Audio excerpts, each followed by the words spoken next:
Continuing our discussion of very important basic functions in their graphs, we have the quadratic function. And so the book will give you its simpler form, which I'm going to say is right here, f of x equals x squared. You'll see, technically this is called a quadratic, but the book calls it the square function. But I'm going to just give you all of the information right now. It's a quadratic function. And so the quadratic is whenever you have a function and the highest power of x is 2. And so you will work with quadratics extensively in the next few sections, actually, after this one, I believe.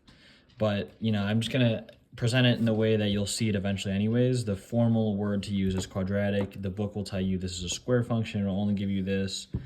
They're both, quadratics, but this one's just more complete. So A, B, and C are constant coefficients. Like we've talked about before, a coefficient is just a constant multiplied by a variable.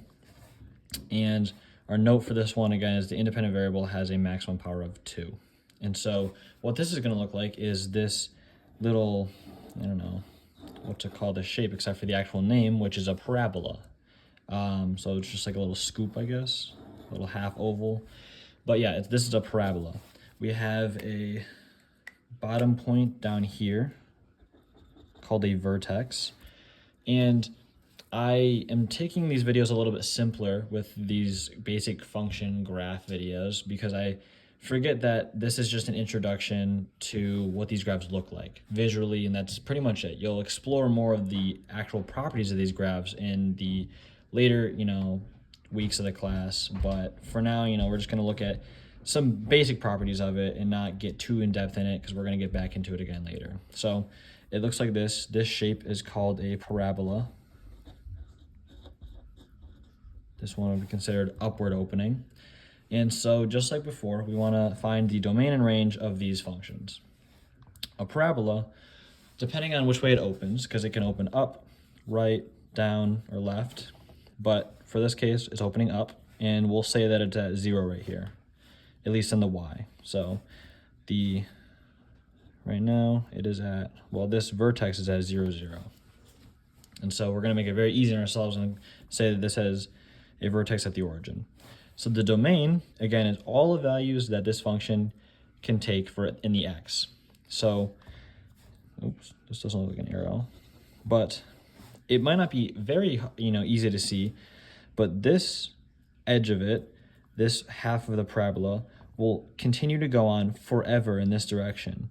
Now this direction, even though it's slowly going in the x direction, it is going right. It is going in the positive x direction, going right. So this will continue on forever this way, and eventually, it will make its way over to the right side as well, and it will go on forever. So that means that it will forever go upwards and to the right, but still to the right. So that means that it will never have an x value that this will stop at.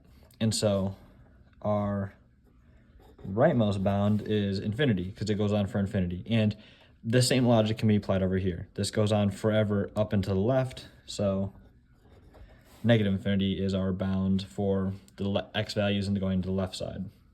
So the domain of this is negative infinity to infinity. It is defined for all x values. You can, find any x value and you will be able to find a corresponding y value on the graph somewhere. And so with that, the range is, again, all the y values this graph can take. Now immediately you can see that this graph starts at 0 and opens upward. So these lines only start at 0 and continue upwards in the positive direction, which means that we do not have any values of y that are below 0 for this graph. So that means that, and it includes 0, so inclusively, if you remember from our absolute value videos, we write a bracket because that means that we include 0, whereas parentheses means we are just approaching it, like infinity. You can't include infinite. But we do include 0 because we do have a point at 0. So in the y, we go up, we have nothing, nothing, nothing for the graph. Our first point on the graph is at 0, so we include that.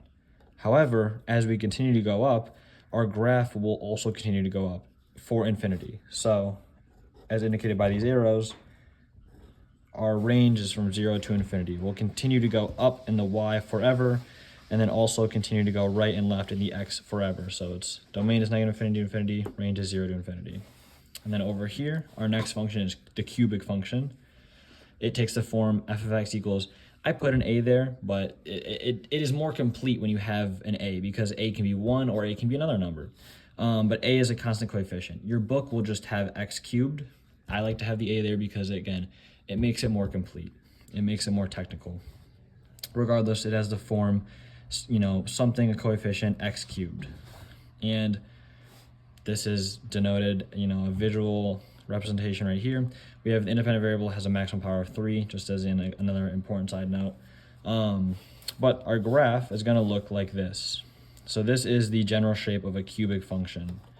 And you can either use graphing software or, take a calculator and plug in a bunch of values and graph it yourself if you don't believe me. But this is the shape of a general cubic function. And so now we work out the domain and range of this. Again, this is just very introductory to understand basic functions and their graphs. This is not to dive very analytically into this, just an overview. So the domain, well, we have on this arrow, even though I kind of drew it at a weird slant, this is going, again, just like the parabola, up and to the right forever. So it is going to the right forever. So our rightmost bound, and maybe I should start at the left for completeness, but it's too late. But we'll go to infinity in the positive x direction. So it'll go on forever to the right. So it'll go on forever in the x direction. So our domain contains all values of x that go this way. And very similarly, again, this goes down into the left forever, so we go to negative infinity. This will go all the way left and all the way right forever. So our domain, again, is negative infinity to infinity. And you'll see that pretty often. Our range, however, does not exclude any values of y. As you go down, you will continue to go down forever. So we have all values of y to negative infinity. And as you go up, you will continue to go up forever. So we have all values of y in the positive infinity direction as well. So this will go on forever in essentially all 4 directions. So our domain and range are negative infinity to infinity. This is defined on all values.